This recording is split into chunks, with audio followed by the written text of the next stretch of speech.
नमस्कार। आप सबका हेमंता गुरुकुल चैनल में बहुत बहुत स्वागत है। आज हम इलेक्शन ऑफ प्रेसिडेंट की चर्चा करेंगे। आज की क्लास में हम राष्ट्रपति चुनाव की पूरी प्रक्रिया, उसके साथ ही सन 1969 में राष्ट्रपति चुनाव में निर्दलीय उम्मीदवार को जीत कैसे मिली, उसके बाद सन 1997 में निर्विरोध राष्ट्रपति चुनाव कैसे हुआ और निर्विरोध नीलम संजीव रेड्डी कैसे राष्ट्रपति बने, उसकी भी चर्चा करेंगे। पहले तो हम यह जानते हैं कि राष्ट्रपति उम्मीदवार की क्राइटेरिया क्या होनी चाहिए। पहला है कि जो राष्ट्रपति बनने वाला व्यक्ति होगा, पर्सन होगा, वह सिटीजन ऑफ इंडिया होना चाहिए। वह व्यक्ति भारत का, आर्यावर्त का नागरिक होना चाहिए।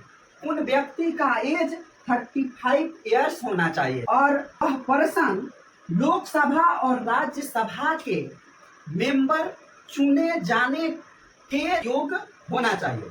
उसके बाद नो एनी बेनिफिशियरी, वह व्यक्ति किसी भी और सोर्स का मालिक नहीं होना चाहिए। इसकी चर्चा हम आगे करेंगे।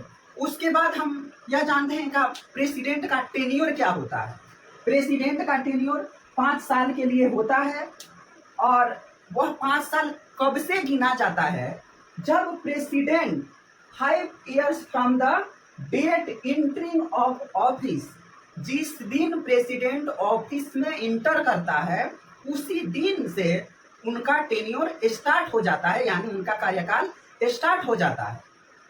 और इसका डिटेल्स अगर आप पढ़ना चाहें तो आर्टिकल 56 में आप जाकर पढ़ सकते हैं। आज की क्लास प्रेसिडेंट रिलेटेड सारी क्वारी आपकी पूरी करेगी, इसलिए यह वीडियो बहुत लंबा हो जाएगा।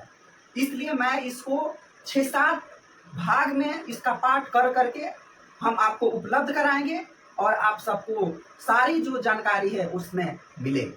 तो चलिए स्टार्ट करते हैं। इस साल देश में 16वें राष्ट्रपति चुनाव होने जा रहा है, जिसमें देश के सत्ता पक्ष और विपक्ष के दोनों उम्मीदवार हुआ करते हैं, जिसमें हमेशा सत्ता पक्ष का ही प्रेसिडेंट बनता है।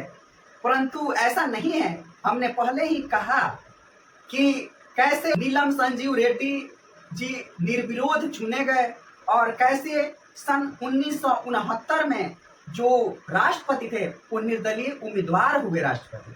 तो ऐसा नहीं है कि हमेशा सत्ता पक्ष का ही होता है। इस साल 18 जुलाई को होने वाले राष्ट्रपति चुनाव में सत्ता पक्ष से एक आदिवासी उम्मीदवार श्रीमती द्रौपदी मुर्मू जी हैं, जो पूर्व में झारखंड की राज्यपाल हुआ करती थी और भी उनकी बहुत सारी उपलब्धियां हैं। और विपक्ष उम्मीदवार श्री यशवंत सिन्हा हैं, जो पूर्व में यूपीए की सरकार में वो केंद्रीय मंत्री थे। उसके पहले भी वह उनकी बड़ी बड़ी उपलब्धियां हैं। तो हमने पहले ही यह बताया कि व्यक्ति का क्राइटेरिया क्या होना चाहिए। तो सिटीजन ऑफ इंडिया होना चाहिए, एज 35 ईयर होना चाहिए, लोकसभा और राज्यसभा के उम्मीदवार होने के, चुने जाने के योग्य होना चाहिए और वो किसी भी प्रॉफिट में नहीं होना चाहिए।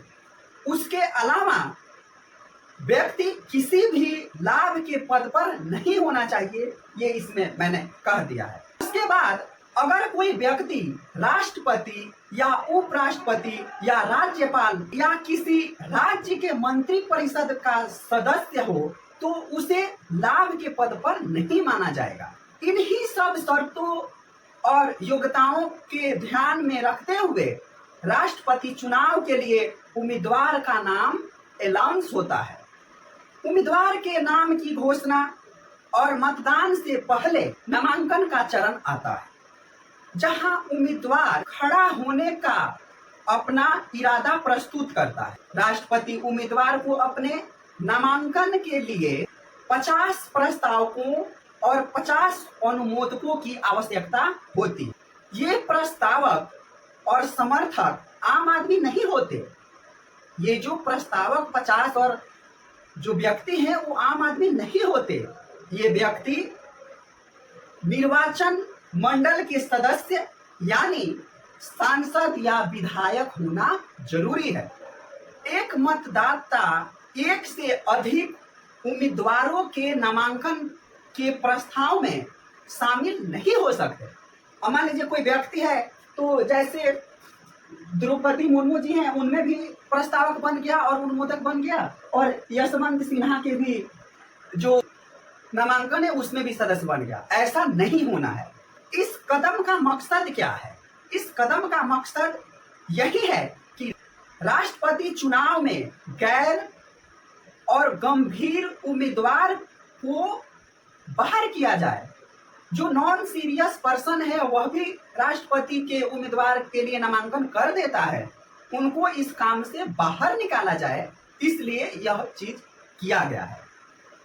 उम्मीदवार को अपने नामांकन, जो राष्ट्रपति के उम्मीदवार हैं, उनके नामांकन पत्र के साथ जमानत की राशि के बदले उन्हें 15,000 रुपए जमा करना होता है। यह अनिवार्य है।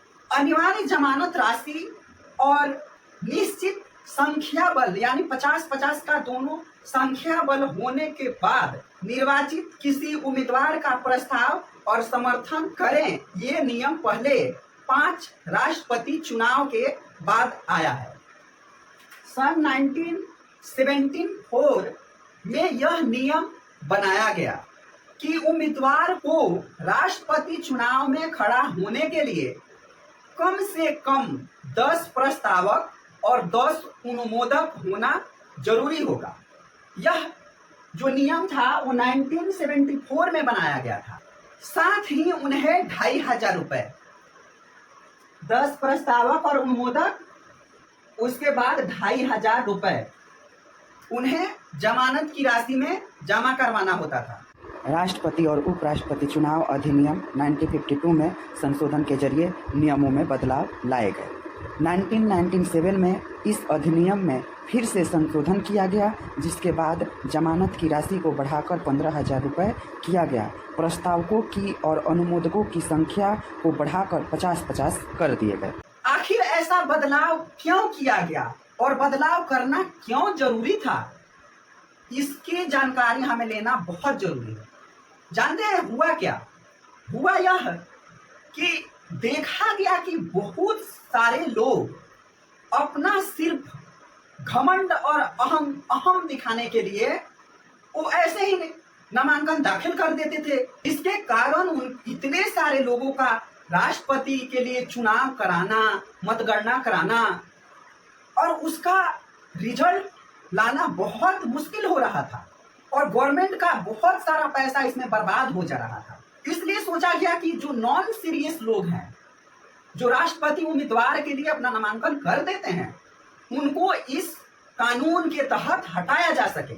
ऐसे ही प्रेसिडेंट का जो चुनाव होता है उसका मतगणना और उसका वोटिंग सिस्टम बहुत ही जटिल है। इसलिए इसको हटाकर ये 10 का जो प्रस्तावक और अनुमोदक और 2,500 का जो जमानत राशि थी, इसलिए हमने उस प्रस्ताव को हटाकर 50 अनुमोदक और 50 प्रस्तावक और 15,000 रुपए जमानत की राशि के तौर पर उन राष्ट्रपति उम्मीदवार से जमा कराने का प्रावधान किया। और आज की क्लास यहीं पे खत्म हो जाएगी। हम आपसे फिर मिलेंगे अगले क्लास में। तब तक के लिए आपका बहुत बहुत धन्यवाद।